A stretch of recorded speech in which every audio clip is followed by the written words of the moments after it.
Hello, and welcome to what I guess this is a surprise video. I didn't even know that I was going to do this video. I wasn't expecting to do it. I wasn't planning to do it, which means that you were not expecting it. The reason I'm doing it today is because for me, as I'm recording this, it's Monday, November 18th. I saw Paul McCartney last week on Thursday, November 14th. You may have seen the merch video that I did, that I always do, the bootleg merch. That was up a couple days ago, and then the other day I put up the official merch video. You may have seen those, and I'm still in Paul McCartney mode. I did this with Metallica. I did this. I extended it. I stretched it out, and I was supposed to go hiking today. I usually go hiking on Monday, but that ended up falling through. Good hikes coming up the next 2 weeks, including we're going back swimming. The swimming and water hikes are starting. The weather is starting to get really nice here in late November, early December. So I wasn't planning on doing this, but I thought, I have nothing else to do. And since I had planned to go hiking today and that fell through, I hadn't booked myself to work today. So I found myself waking up with nothing to do today and thinking still about Paul McCartney the other night. So I'm going to do this video. And as you might expect, it's probably going to be a little bit long. And I am going to do the track by track of the entire concert, 36 songs, although I don't have too much to say about a lot of those songs, so it might be a little bit shorter. So getting to this is kind of like this is the verbal version of what it would have been if I had done a video vlog, which I may do for Iron Maiden. And stay tuned, because I'm going to see Iron Maiden. For me, it's in 2 days, on Wednesday, November 20th, at Forosol, or Estadio GNP, they call it now. So stay tuned. I know everybody likes Iron Maiden merch videos. Those are always the most popular, even more than Metallica. So stay tuned for those. And now I'm all lost. I've lost track of everything. When I saw Metallica, I did do, by request, a video vlog detailing from leaving my apartment to going to Mexico City, what it took to get into my seat and all that. And I don't want to do that every time. I didn't do this for Paul McCartney, but I will kind of do this now. And I think I will do it for Iron Maiden, because it's going to be a different experience for me to go to Iron Maiden than it was for Metallica. Stay tuned and you'll see what I'm talking about. Maybe that'll be by the end of this week. So, Paul McCartney.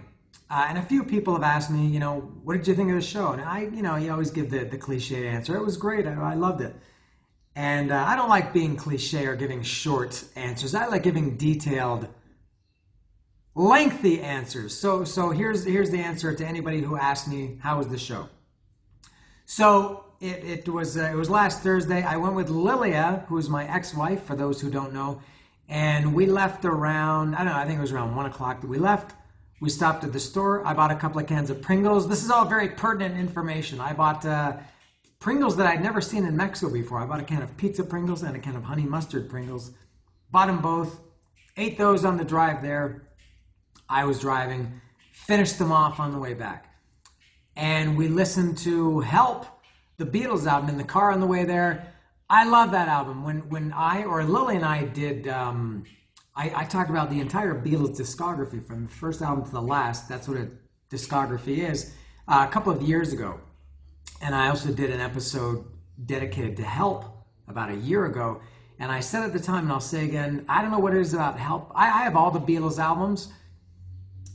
I don't know what it is about Help, but there's something about that album that is just infinitely better than anything else the Beatles ever did for me. I can't get enough of that album. I know it as well as I know any of the Metallica, Iron Maiden, Kiss, Motorhead albums.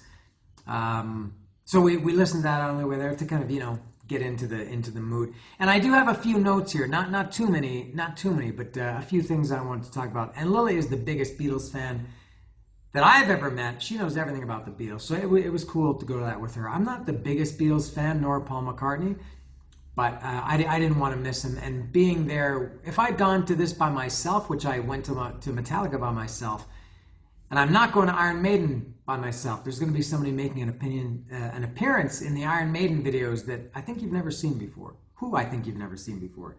So I think, and I was fine going to Metallica by myself. I've been to plenty of concerts by myself, and it's okay. But this one was greatly, greatly improved by Lily's presence, being with a big Beatles fanatic instead of being there by myself, who's kind of a casual fan. So Paul McCartney played here. This was my second time seeing Paul McCartney. He played here in Mexico City at Estadio Azteca in 2017. That was late October, early November 2017. Estadio Azteca is one of the biggest stadiums in the world. He played there one night, and it was excellent. I had a really good time. And that was, I think, at that point, and still is only the second concert I had ever seen at Estadio Azteca. And I remember thinking at that time, I got to see Paul McCartney. This was 2017. At that time, he was, I guess, 76 years old. I thought, this is going to be my last chance to see him. If I don't see him now, I'll never see him. So I saw Paul McCartney in 2017. And then he came back again last year in around almost the exact same date, mid-November 2023. Tickets went on sale. He did 2 nights for that. Couldn't get tickets for either. So I lost out. Now, I did go to the stadium that night to Foro Sol, which at that time was called Foro Sol. Now it's been recently renamed to Estadio GNP. And my friend Miguel came from California. He flew to Mexico City to go to Corona Capital, which is a big festival. It happens every year in November. He came to see that. And, I said, let's go to, or maybe he asked me, he said, are you going to Paul McCartney? I said, nah, tickets were sold out. He said, let's go, we'll get tickets. And I said, I don't know. And so we went, and we went to Foro Sol, and I looked at the merch, and we walked around and tried really, really hard to get tickets and couldn't get them. They were just outrageously expensive on the secondary market. So failed. So I thought, I lost. That's for sure. 2023 is my last chance to see Paul McCartney. And then he came back again. Huge surprise. This was announced in the summer, I think in June or July, that he was coming. And they announced one show was going to be, he played 3 shows here. He ended up playing 3 shows last week. He played on his own Tuesday the 12th, the one that I saw, Thursday the 14th. And then he played again last night. For me, it was last night at Corona Capital on the November 17th. So I thought, okay, cool. I'm going to see Paul McCartney this time. Now I'll assume that this time in 2024 was my last time seeing Paul McCartney. He's 82 years old now. I don't think he's going to come back next year. I don't know what's going to happen with him, but I feel like I've seen Paul McCartney for the last time, although I said that in 2017. So it was pretty cool seeing Paul McCartney. And there were a few times during the concert, for me, saying how good a concert was or how much I enjoyed it, it wasn't just how well the band played or how well how good the sound was, how good this, did the singer hit all the notes and everything. It's about the whole experience. And I guess because I went with Lilius, so I had somebody to go with that makes it better instead of going to Metallica. And we went to Kebab Nation, which I went to about a month and a half ago, a restaurant in Mexico City that has kebabs. We went there before Paul McCartney. That, kind of made everything better as opposed to Metallica, where I just ate at the subway station. Man, I had such a good time. It was really, really good. I really, really enjoyed it. And there were a few times during the concert where I did, I kind of reminded myself, man, I'm seeing Paul McCartney. And as I said, I'm not the biggest Beatles fan, but I do, kind of respect, or I'm very aware of the fact that this is Paul McCartney, the guy who's in the Beatles. He's unquestionably the most important musician in the world that's alive today. I don't know in the past who has died that would be more important than Paul McCartney. Maybe Elvis, I don't know. But you can't argue that Paul McCartney is the most important living musician right now, maybe of all time. So I was aware of that and reminded myself, thinking, man, I'm watching Paul McCartney. I'm watching a Beatle in 2024. That was pretty cool. Now, getting back to this, let me just make sure I'm hitting all the points that I want to hit. Something this is a little bit off topic, but also related. So as I mentioned, Paul McCartney played last night at Corona Capital, this big festival. Green Day was playing, Jack White, Iggy Pop, a bunch of bands I really don't care about. But there's no way I was going to go to that. And part of the reason why I hate festivals, and maybe I've talked about this before, is on Paul McCartney's, on his regular shows, when I saw him, and when he played on Tuesday, and when he's played on all these shows, he played in Paraguay, Argentina, Brazil, Costa Rica, I think Chile, Peru, I don't know, South America. And, he was playing 36, 37 songs at those shows. Well, last night at Corona Capital, he played only 29 songs. And that's what you get at festivals. You get shortened sets and you get sometimes inferior sound. You're a million miles away, which is just, 500,000 miles further away than I was when I saw Paul McCartney the other night at Photosol. And so I had no interest in seeing him at Corona Capital. So when they announced these two solo shows that he was playing, which were announced after the Corona Capital that he was headlining it, I was very happy to go. So that's that. Now the new Photosol or Estadio ENP, I talked about this when I saw Metallica. They put it's kind of a horseshoe shaped. It's like this, and the stage is at the back or the front. That's the east side of the stadium. And it's open like this here, and the stadium is around like this. They spent I think about a year doing renovations to it, and it's not really a roof. It doesn't cover the entire thing. It's like still 95% open air and exposed, but they put this overhang over it, overhang on the stadium, which the existing stadium, which covered. When I saw it in pictures, it didn't look that big. When you're in the stadium, it hangs over much more of the stadium than I thought. Maybe 30 or 40 rows. And it does make it a lot better. This is still a monstrosity of a stadium. It's 65,000 people it holds. And you're really, really far away. Even the better seats in the stadium are still, I don't know, quite far away, a couple hundred meters anyway. But I think this roof, it gives it as much as you can make a 65,000 capacity stadium cozy. It does make it feel a little bit better. I think it keeps it a little bit warmer. I've suffered at that stadium. I saw Pearl Jam at that stadium in November some years ago.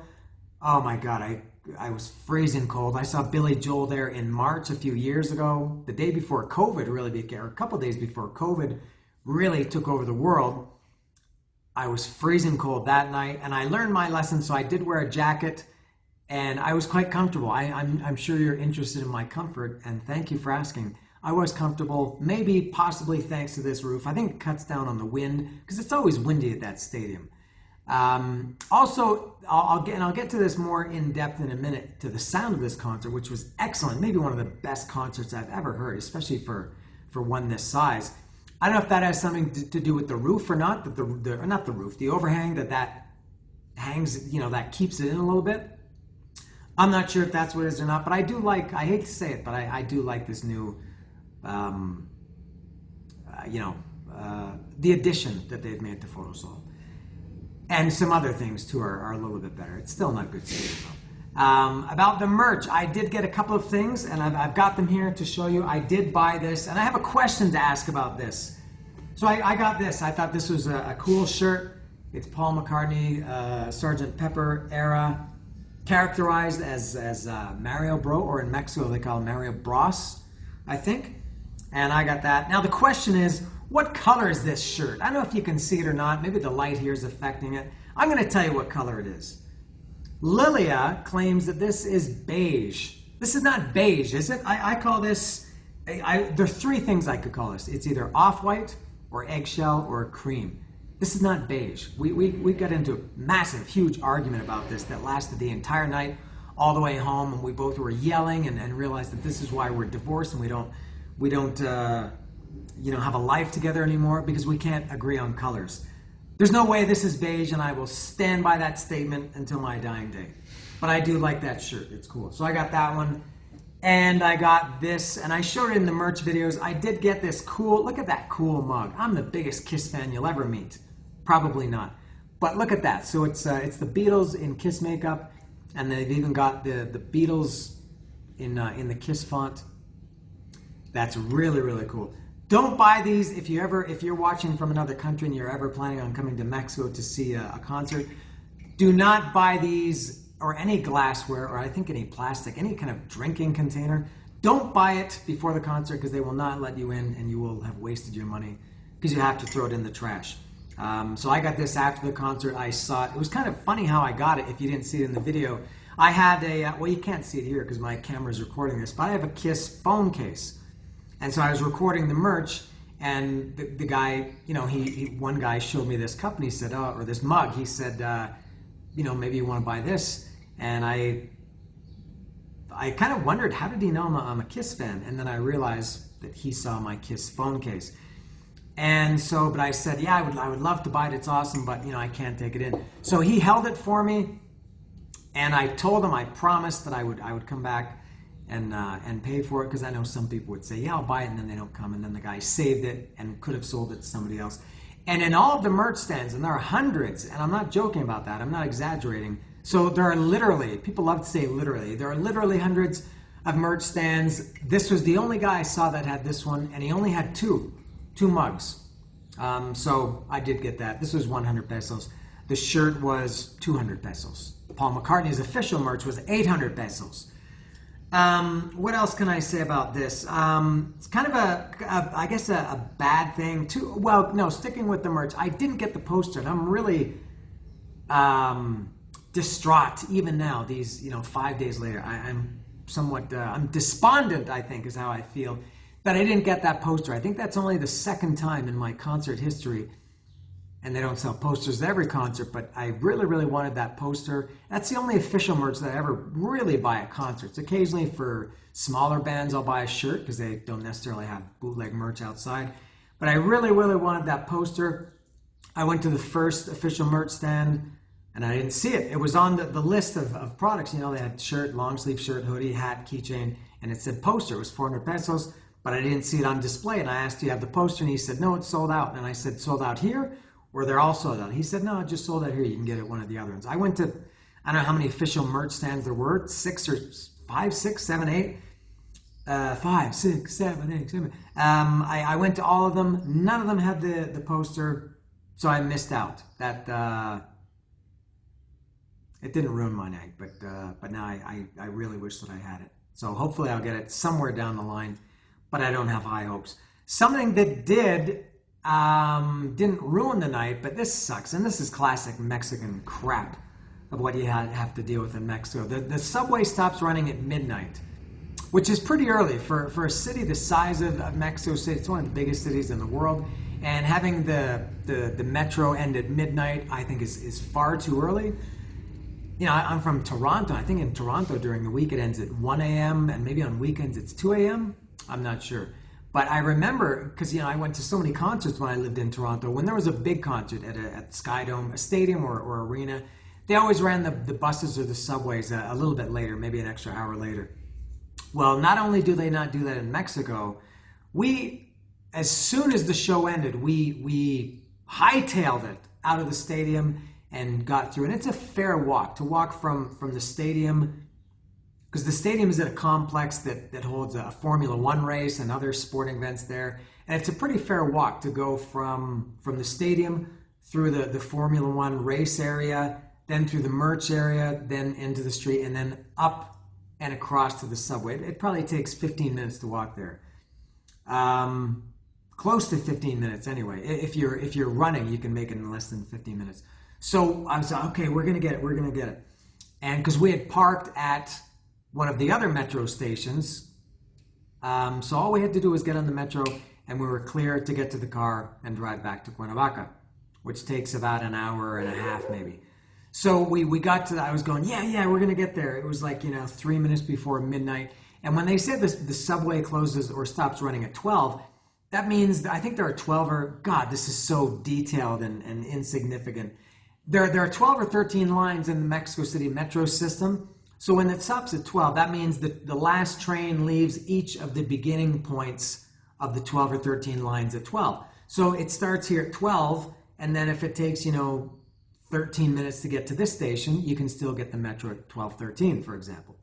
So we were at the second or third from the beginning or end of the metro line.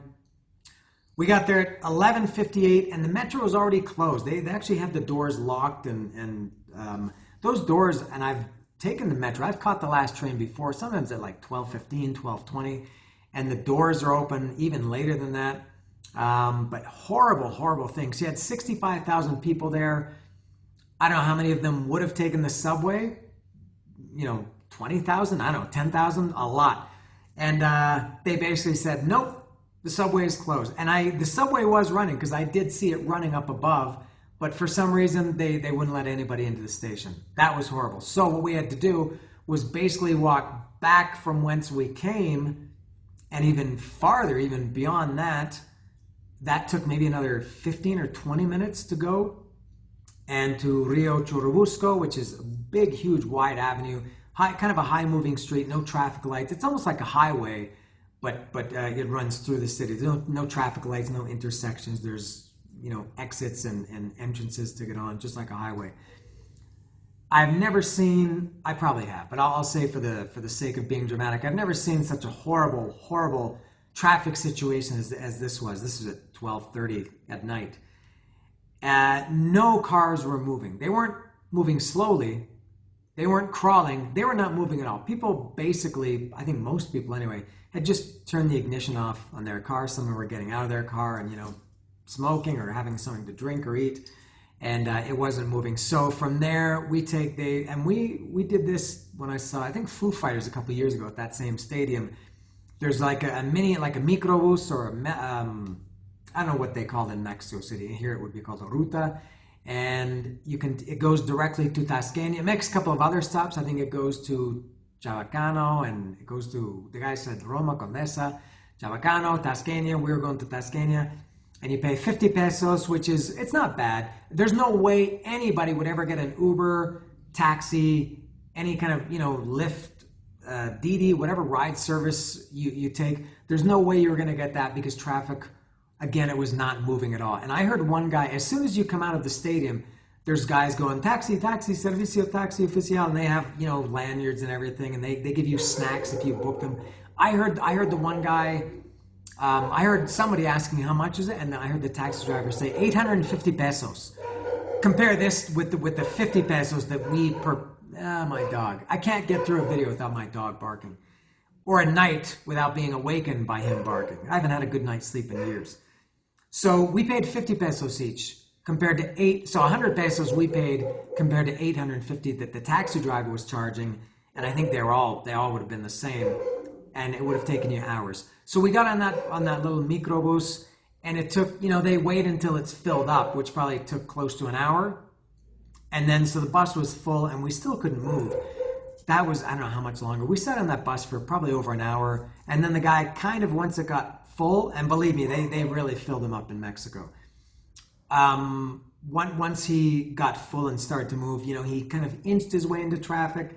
And it was kind of moving a little bit then. It probably took another 10 or 15 minutes for us to actually get moving. That ended up, that subway closing a couple minutes early ended up costing us probably 2 hours. So I got home at it was around 3:30 in the morning. I had to walk the dogs. I've got to do some other things before I go to bed. I went to bed at 4:10 and woke up at 6:10 to start work at 6:30. So that was kind of unpleasant. It wasn't a very nice experience. But, a lot of people, I'm getting really, really off track here. I'm not even talking about Paul McCartney anymore. I have friends, and there are people who, a band that they really like is coming. I'll say, are you going to see Paul McCartney or Metallica or Exodus or Venom or whatever? Yeah, I really want to go, but it's on a weekday. Yeah, okay, so what? Oh, well, I have to work the next day. Okay, well, so what? Oh, well, I'm going to be tired. I ask again, so what? So what? You're tired and you get over it. You're tired for one day or half a day or in the morning, and then the next day you're back to normal and you're not tired. But people would rather, I guess, go to work the next day and feel refreshed and nice, even though they probably went to bed at the same time as they would if they had gone to the concert. I would always sacrifice sleep for a good time. Sorry, I think that's all that I think I got all the points I wanted to talk about. So now I will go through the set list track by track. And as I said, I don't have too much to say about a lot of these songs, so mercifully this won't be, it's too late to say it won't be too long because it's already been too long. So I've got the set list here on my other phone because I'm recording with this one. So the first, he opened with Hard Day's Night, and I know he doesn't change his set list that much from tour to tour. He doesn't change it at all, I think, from night to night. But I'll give Paul McCartney credit because he's 82 years old, and he's playing 36 songs a night, so I can't complain about that. No, before I get to the set list, let me talk just a little bit about the concert in general. As I mentioned earlier, one of the best sounding concerts I've ever been to. Now, Paul McCartney, the show was very, very stripped down. There was no special effects, very, very little video, crap. I talked about this when I saw Guns N' Roses a few years ago. I hate all that CGI or AI, video crap that plays for every song behind the band. I just really, really don't like it. That was kept to a minimum. And his band is maybe not as big as you think it is. It's Paul McCartney. He's got 2 guitarists, a drummer, a keyboard player. I think that's it. Like in every song featured those. How is it? Paul McCartney, a guitarist, drummer, keyboard. I think every song was just those 5 guys. And then there were some songs where they had horns. Was that called the Big City Horns? I think was what they call his horn section. I don't know. But I would think of Paul McCartney as a guy who would, maybe being so old, like Rod Stewart. I saw Rod Stewart last year. Oh, these dogs, they just never stop. Both of them now are barking. So when I saw Rod Stewart last year, I liked it. It was cool seeing Rod Stewart again after that was 34 years since the last time I'd seen him. But there were 15 people on the stage at all times. These backup singers and, these women in their glittery sequin dresses and everything, and horns, and 2 drummers and everything. And I don't know if that's to maybe, help him out because he's old. But Paul McCartney was pretty stripped down. And I got the idea or the impression that he does not use any backing tracks or helps. It seemed I know a lot of bands, they play to a click track, and the whole show is on a click track. So basically the show is going to be the exact same length within probably 30 seconds every night. Bigger bands anyway, which leaves no room for, any, not that they're going to jam any extra songs or anything, but I got the idea that Paul McCartney uses nothing. And because, he counted in most of his songs. You could kind of hear him off mic counting in, or you hear the drummer counting in. I love this show, man. The sound was so good. The band played great. And you would think if you're playing with Paul McCartney, you're really, really good. As for his voice, I don't think Paul McCartney was ever considered like the best singer, like like Freddie Mercury or Robert Plant or Axl Rose or whoever is known for having like this grand big voice. I'm not saying he's a bad singer, but he doesn't have like this big sound like some of these other guys do. But he sounded great. And maybe if you listen to it, if there's a recording of it, maybe he might have missed some things here and there. But listening to it live at the time, he sounded great. He sounded, I think the guy's 82 years old, and he doesn't have like a strong, powerful voice. It's not like he's singing like James Hetfield or something, but he sounded really good, and the band sounded great. I think most of the songs, at least the ones that I was familiar with, he does them pretty much how they were done on the album. Same. He doesn't really extend them or have these big long sing-alongs or anything like that. He doesn't really improvise. It's just the songs. A very, very stripped down set. I was going to say no pyro. There was pyro during one song, and then at the end of the show when it ended, there was massive pyro. But that's it. So very, very musical concert, which I really, really liked. I loved that part of it, that aspect of it. So Hard Day's Night, he opened with that incredible opening. That first chord, the crowd goes crazy. It's been and the crowd just loved it. Great opening song. Next was Junior's Farm, which is a Wings song. Not familiar with that. I think he probably played that when I saw him in 2017, but nothing to say about that one. Next, the third song is Letting Go, also Wings. Don't know anything about that. Drive My Car, the Beatles song was next. This song always bugged me. I like it. It's okay. But this was one of the radio stations that I used to listen to when I lived in Toronto, and probably every FM radio station in the world does this. When the afternoon traffic report came on every 20 minutes or something, they would always play beep, beep, beep, beep, yeah. And now here with the traffic, it's Maria or whoever. And so I always had kind of a bad association with that song because of those stupid traffic reports. And maybe they did also Good Day Sunshine for the weather report. I don't know. Next is Got to Get You Into My Life. Oh, I love this song. This is from Revolver. That's a great, great Beatles song. Aside from Help or anything on Help, Got to Get You Into My Life is one of my very top Beatles songs. It's very happy and shiny sounding. And it reminds me of, because I think hear it after the song that I'm going to mention. There's a great Canadian band called Sloan. And they have a song, the album is called One Chord to Another, and there's a song from there called Everything You've Done Wrong. And I can't remember if I heard that first or Got to Get You Into My Life. Anyway, my point is they're very reminiscent. I feel like Sloan kind of took some inspiration from Got to Get You Into My Life when they did Everything You've Done Wrong. Very happy, just a very, very fun song. I love Got to Get You Into My Life. Next is Come On To Me. There's no note here, so I assume it's just a Paul McCartney solo song. Nothing to say there. Next is Let Me Roll It. This is a Wings song. I love this song. It's excellent. I think this is one of his staples. It's one of the few Wings songs that I know. Let Me Roll It is excellent. Love it. Next is Getting Better. This is a Beatles song, it says. I don't know Getting Better. Obviously, I've heard it because I have all the Beatles songs, but that's one that I am not familiar with. Next is, what are we up to? Number 9 is Let Him In. This is a Wings song. Don't know anything about that one. Number 10 is My Valentine. There's no little note here, so I guess it's a Paul McCartney solo song.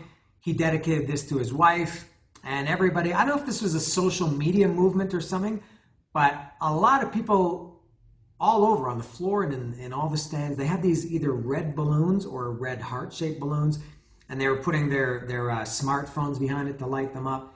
And so these red balloons or red hearts were around. I think that maybe it was like a TikTok or a social media thing, like, hey, let's do this.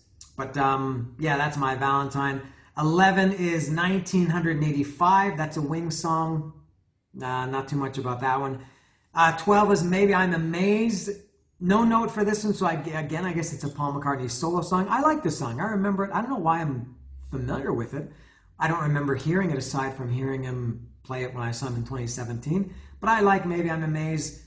And then the next song is, number 13 is I've Just Seen a Face, which is, you know, just like I said, I don't know why I like Help as an album so much better than I like any of the other Beatles albums. I don't know why I like I've Just Seen a Face so much better than anything else on this album. This is one of the songs, and I could say this about a lot of songs, that brings me more joy and more happiness and just makes me feel better than any other song I've ever heard. I've Just Seen a Face is incredible. And I did something that I think I've never done before. I took a video of myself. I held my phone like this, very vain to do this, of me singing that song the whole way through. It's a short song. It's, 2.5 minutes, maybe less. And he didn't do that when I saw him in 2017. He's doing it on this tour. And I've Just Seen a Face is just the best. I've just seen a face. I can't forget the time or place where we just met. She's just the girl for me. And I want all the world to see we've met. Had it been another day, I might have looked the other way and I'd have never been aware. But as it is, I'll dream of her tonight. La da da da da da. Falling, yes, I'm falling. And she keeps calling me back again. I have never known the likes of this. I've been alone and I have missed things and kept out of sight. But other girls were never quite like this. Da da da da da da. Falling, yes, I'm falling. And she keeps calling me back again. Oh my God. I've Just Seen a Face is just one of the best songs. Next is 14, In Spite of All the Danger by the Quarrymen. Now, I went back and looked at his set list from when I saw him in 2017, and he played this. I don't remember it at all, but when he played it last week, man, I loved it. And I don't know if it was because I was still, high from I've Just Seen a Face, and I was, riding the wave. But I said to Lilia, I asked her, do you know the song or does he play it? At that time, I didn't know that he had played it when I saw him in 2017. And she said it was on the Beatles anthology. And man, that was a great, great song. I downloaded that the day after the concert. And I didn't like it as much when I heard the studio version from Anthology. I guess it's a demo or like a kind of a lo-fi version of it. But man, I really, really, really enjoyed In Spite of All the Danger. And I don't know why, but I really like that song title too. But it's by the Quarrymen. Got to get into that one. Next is Love Me Do. This is 15, Love Me Do. I loved it too. Again, maybe I was still on the high from I've Just Seen a Face. And I like that song. When I hear this song, I think, okay, this song is all right. But when he played it here, I really, really enjoyed it. Lily said she doesn't really like it. Harmonica. And something else about Paul McCartney. Man, what a talent he is. Obviously, he's in the Beatles. And he's a great songwriter. And, you know, I guess he's famous, at least in the Beatles, for playing bass. Excuse me. He played electric guitar on several songs. He played acoustic guitar on several songs, including I've Just Seen a Face. He played mandolin on at least one song. I don't remember which song. He played ukulele. Some people say ukulele on one song. He played piano on several songs. What a do I need to say how talented Paul McCartney is? Next is 16, Dance Tonight. I guess it's a Paul McCartney solo song. Wasn't familiar with it, but I liked it. It was cool. And he was Paul McCartney. He was kind of dancing a little bit to it. I liked Dance Tonight. Next was Blackbird. Blackbird is a great, great Beatles song. I can't say one of my very top Beatles songs, but I love Blackbird. Next is Here Today. I guess a Paul McCartney solo song. Don't know it. Nothing to say. Next, 19 was Now and Then. This was the Beatles song that came out, was it a year or two ago, I think? It was released as a single. I think it was an unreleased song up to that point from, I don't know what album or what album sessions. Fine. And then number 20 was New. Paul McCartney had an album some years ago called New, and I guess this was the title track. 21 was Lady Madonna, Beatles. Never really cared too much about that song. I could take it or leave it. Next, 22 is Jet. I like that song too. Wings. Maybe I need to get into Wings a little bit more. They had some pretty cool songs. I like Jet. And next is Being for the Benefit of Mr. Kite, a Beatles song. This one, I know the song title just because it's kind of a funny song, and I have a feeling it's on the White Album, but I could be wrong. Lily would correct me if she were here, if I'm wrong. I think Lily really likes that one. I thought it was so-so. Next is Something in the Way, George Harrison. I think it was George Harrison sang that song, right? I like that song too. I think he played, was that the one he played mandolin on? I can't remember. But Something is good. And then this is where, you know, the real hits started coming. 25 was Obladi Oblada. I think it's kind of a silly song, and it's not a favorite, but the crowd really liked it. It's a very fun song live. I like it much better live than the studio version. 26 is Band on the Run. I love Band on the Run. That's a great Wings song. Don't know what album it's from. Oh, the album is called Band on the Run, and so that's the title track from that. 27 was Get Back. Again, it's not one of my favorites, but the crowd loved it, and you know, all these songs coming late in the set, you know, it really really enhances them, I think, because the crowd was really into it.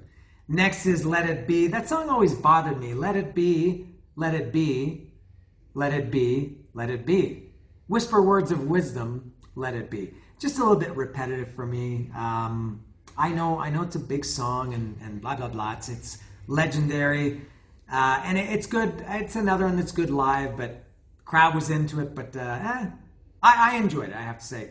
Next was Live and Let Die. This was the one that I referenced earlier that had massive pyro, just incredible. It was almost like a Rammstein, whatever that shitty German band is called. I think that band sucks. Massive pyro during Live and Let Die. Very cool. And that song is excellent. That's a really, really great song. Next is Hey Jude. I'd put this for me kind of in the same category as Let It Be. The na na na na na na. It goes on a little bit too long for me, but that was the end of. Was that the end of the main set? Yeah, good way to close the main set. So then the encore. The first song in the encore was I've Got a Feeling. Loved it. I think that's an excellent Beatles song. Really like it a lot. Next is Sgt. Pepper's Lonely Hearts Club Band. Not a favorite, but it's okay. Fits well here. Helter Skelter was next. Lilia, I think, I can't speak for her, but I think she would say this was her favorite song of the night. I don't know if it's her favorite. I know it's not her favorite Beatles song, but I think of this night, she went crazy, I think, during Helter Skelter, and I love it too. Not as much as I love Motley Crue's cover of it on Shout the Devil. Beatles fans would probably have a some kind of medical emergency if they heard anybody say that Motley Crue did Helter Skelter better than the Beatles, but that's what I think. And I heard the first time I ever heard Helter Skelter was by Motley Crue, so maybe that was something to do with it. But that was a great live song too. I do like the Beatles version, but I prefer Motley Crue's version. So the last three songs, 34, 35, and 36, were Golden Slumbers, Carry That Weight, and The End. Now, I have a little problem with this. I don't think those are necessarily the best songs to end the concert with, except for the fact that the song is called The End, and he's playing it as the last song. Hey, it's the end. And I know they're all kind of one, almost like a medley, and they're all each one. I think Golden Slumbers is 1.5 minutes. Carry That Weight is 1.5 minutes, and The End is maybe around 2 minutes. So they're kind of really like one song. And they were the last songs the Beatles ever recorded, not the last. Oh, I think I'm getting a delivery here. Oh, horrible timing. I'm almost finished this video. I gotta pause it. I gotta come back to those last three songs. I will be right back. My first AliExpress delivery in a long time. It's been quite some time since I've got anything from AliExpress.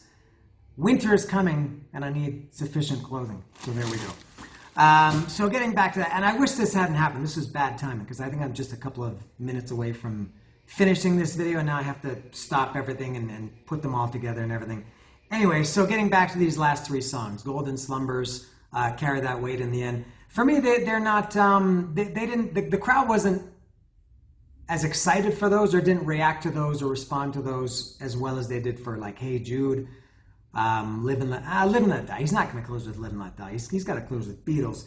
But they didn't respond to these like Hey Jude, Let It Be, even Helter Skelter, I don't know. So I think that those are not for me, and I think he's been doing these songs as the closing songs for years. And who am I to tell Paul McCartney how to run his business?